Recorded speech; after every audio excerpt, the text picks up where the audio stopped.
రమణ బాబు వాడు సినిమాకి ఫ్రీ పాస్లు ఇచ్చాడు, అర్జెంట్ సినిమాకి వెళ్ళాలి, రెడీ అయిపో. సినిమా ఏం పేరు?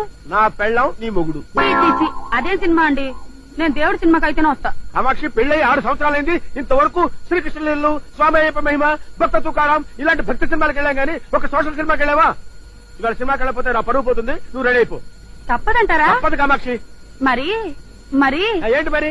పట్టు చీర కావాలా, చెవులకు లోలాకలు కావాలా, నల్ల పూసల కొలుసు కావాలా చెప్పు. అవన్నీ తర్వాత చూద్దాం, ముందు నాకు కాస్త ఆవు పేడ కావాలండి. ఆవు పేడ ఎందుకు కామాక్షి?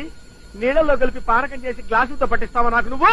ఇవాళ ఆవు పేడతో దీపారాయణ చేస్తే మనం పోయాక ఆ దీపం దారి చూపిస్తుందండి. అక్కడ కూడా పవర్ కట్టేనా? కామాక్షి నీకు రాను రాను మరి చాలా. ఆపండి మీ దండకం, నేనే సినిమాకి రావడం లేదు, నేనే తెచ్చుకుంటా. లేదు, నువ్వు రెడీ అయిపో. సినిమాకి వెళ్ళకపోతే నా పరువు పోతుంది. వెంటనే బట్టలు మార్చుకుని నేనే ఆవు పేడ తెస్తాను. ఏమండి పేడ కింద పడిని తీసుకురాకండి, పడుతుండగా పట్టుకురండి.